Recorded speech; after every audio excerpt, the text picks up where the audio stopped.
Hey everybody, it's Elon from Inside Fighting. And I love martial arts from all over the world, but there's one part of the world that I feel like is very much ignored and has some seriously badass martial arts that are not watered down.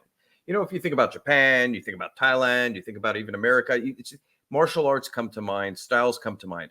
But a lot of people don't know specifically about African martial arts, and their martial arts history is rich. So stay tuned. These are three African martial arts you probably haven't heard about.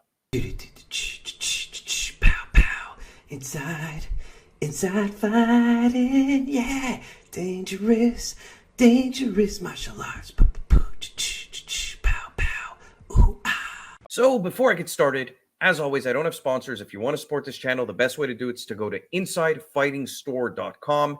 That's InsideFightingStore.com. I have a great instructional up on there. I'm going to do part 2 of that instructional very soon. It's called the Raid Fighting System. It's a really great street self-defense system. So go check it out. There's some cool merch on there too. I really appreciate it. Okay, let's just jump into these African martial arts. Now, I self-admittedly, again, grew up in the martial arts world, not knowing a lot about African martial arts. It just wasn't something that was talked about.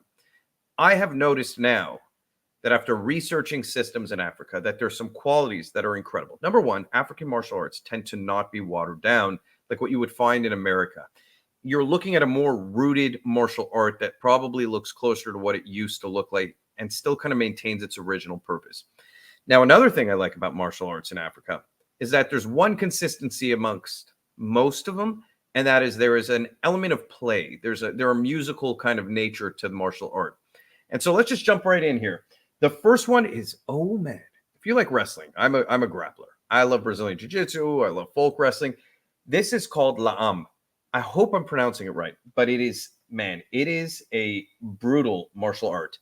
Now, I'm just going to have it playing in the background. Now, if you look, they're touching hands. You're allowed to strike in this wrestling system. It's probably one of the oldest kind of mixed martial arts rule sets that you would have seen. Now, what's fascinating about it is, number one, these guys are natty. These guys are not on test, and they are all jacked. It's incredible to see how jacked they are. They're just all super built dudes. And man, in the next video, you'll see just how built. But this style has a really nice kind of functional approach to it. They have very wide bases. They're bladed, which is something you rarely see in wrestling, right? In wrestling, you normally see people square off. You don't see these bladed stances, but because they can smack and hit each other, they tend to blade out to protect the body more. So again, it changes the system. The very fact that they're capable of hitting each other makes the wrestling inherently different, and in my opinion, much more effective. Now, again, the element of play I'm talking about, you right away see it here where they're just touching hands. They're playing with hands. There's a musical element to a lot of the martial arts. And then things get serious. Now, look at this takedown right here. Beautiful. And then you get the point. You put them on the back, you get the point. Now, what I will say about these martial arts, and let's just go to the next video, about La'am. So you have guys who've even gone into MMA who train this. That was stunning. That was a stunning throw. Now, again, what I will say is this really does have like a folk approach to it with almost like judo elements. You look at some of the leg sweeps, they don't rely on just kind of what you would see in a Greco-Roman approach, which is using the upper body. They go low a lot also, like you'd see in freestyle wrestling, but they also use a lot of trips and hip tosses, which you see in judo more. This is not to say you don't see that in folk wrestling in other parts of the world or in freestyle wrestling. But the fact that, again, that look, they were going for punches before the takedown, it changes, again, the way they fight. And I think that's why it developed in such a unique kind of way to offer a bit of a different approach where trips do make more sense when you're striking each other. Getting tighter on the hips might make more sense. Like here, this is pretty much MMA. It's just pretty much holding him down and punching him in the head. And this is hundreds of years old. And yet it's the exact formula that we see working nowadays in MMA. Clinch up, punch, take down, ground and pound. You know, like they're really tight in the clinch here. And again, they're using that wide base. They're knocking each other in the face.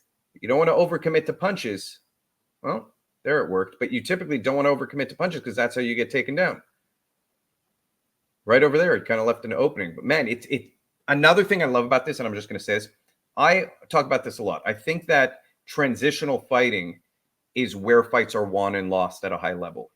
And, if you look at a grappling tournament, you're not always going to get clean side control, hold the guy down and set up your armbar. What you're going to do is you're going to get to side control. They're going to go back for guard and you're going to slip into a heel hook in the process. Things happen in transition. And when you have a style that allows you to fight transitionally with strikes and takedowns, you develop as a much more complex, much more aware fighter. These takedowns are amazing. And these guys are just incredibly fit. That's the amazing thing about it too. Like, I just would not want to compete with any of these dudes. I feel like they would just beat me the hell up. So, and I can confidently say that. Look at the size of that dude's legs. He's got 2 tree trunks for legs. So incredible martial art.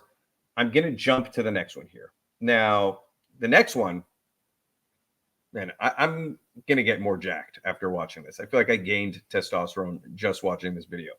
So the next one is a martial art that, if you want to talk about play, you want to talk about the beauty of music being part of the martial art, it's called Angolo. Now, if you haven't heard of capoeira, it's a Brazilian martial art. The entire history of capoeira that I was told about is that it came from Africa and they were not allowed to fight in Brazil. The African slaves were not allowed to fight. So they created a dance to hide the fighting. And they would even put blades on their feet. Now, there's an old style of capoeira, which you don't see as often. What you normally see is something called capoeira regional, which is more acrobatic. But if you look at capoeira Angola, it's a lot lower to the ground, a lot more based, and a lot closer. And they play a lot slower. When I use the word play, what I mean by play is their version of sparring. And this is consistent here too. Now, I'm going to start playing it as I continue talking. What I want to say about this system is, you know how I said these martial arts are not watered down?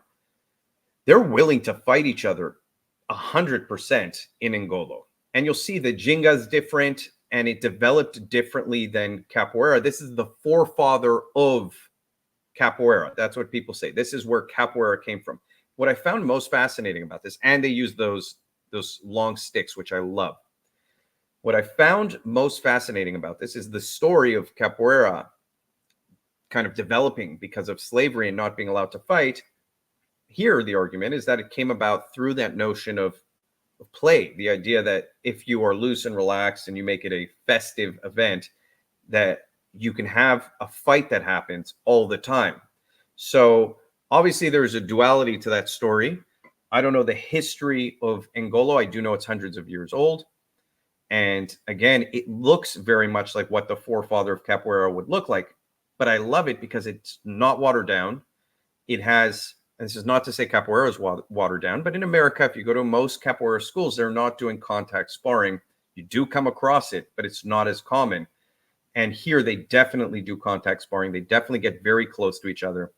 And they also use these weapons.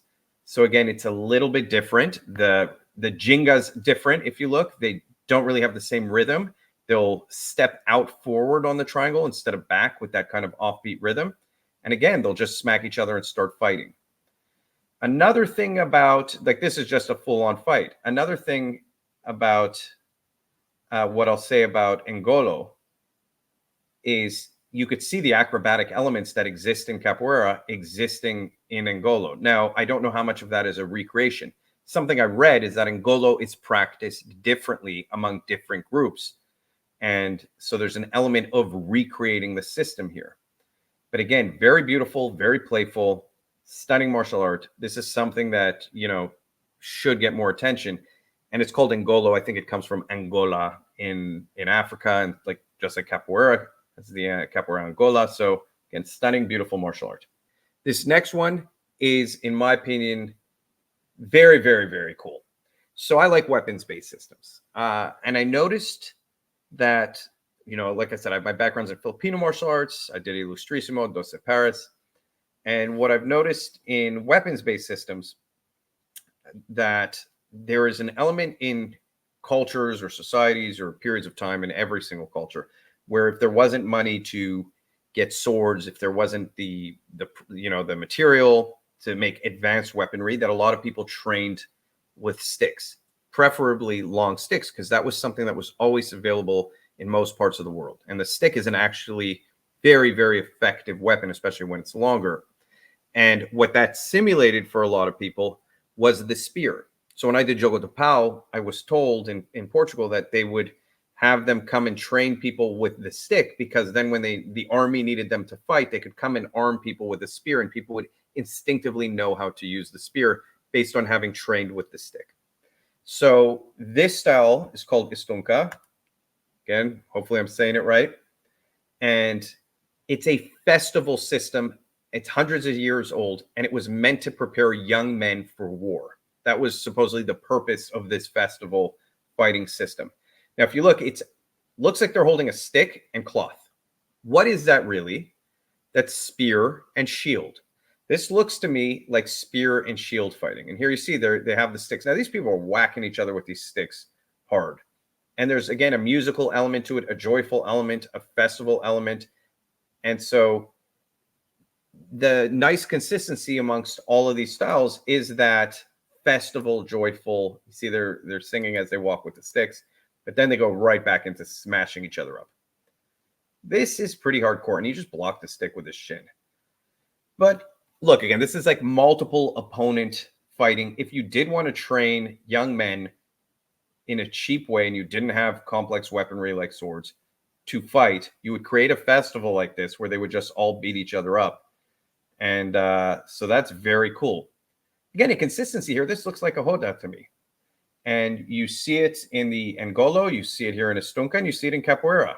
The musical, weapon-based, dancing element of fighting, where they gather around and they make it joyful. Again, all holding sticks. See? That's the festival. Now, if you look here, this is just a longer version of that fight. Let me tell you, if you're training with a stick like this, you're going to be pretty effective with a stick because you will have sparred very hard with it. And I'm surprised that the cloth, which looks like thick cloth and wrapped around your arm like that numerous times, for sure is a protective mechanism, but you're still feeling that on your arm for sure. Another thing that the guy in blue does is something that you see in Filipino martial arts in Dos de Paris. I'm going to rewind here for you guys just so you can see quickly. That kind of whipping motion in the air, that looping motion, which people bash. Look at his arm go right here. See it? It's called an abanico in Dos de Paris. It's doing abanicos. Bam! That was an abanico. Twirling strike. You know, he's generating a lot of power with it. Okay, very cool. So those are three styles I wanted to introduce you to. By the way, this style here was from Somalia. And very, very cool stuff. I love African martial arts. I think, again, it's sad that they're not as acknowledged and not as celebrated. And I think especially the first one, the Senegalese wrestling, is crazy effective for modern day self-defense. Crazy effective both for combat sports and for self-defense if you're looking for a style to train. Fortunately, you're probably not going to find that anywhere outside of Africa. If you do, man, you're lucky, and go shoot a video, you know, showcasing the class, because that's just a cool thing to be exposed to. Any of these. Anyway, I hope you like this video. Like and subscribe for more content. Leave what you want to see in the comment section below. As always, that's all I got for you today.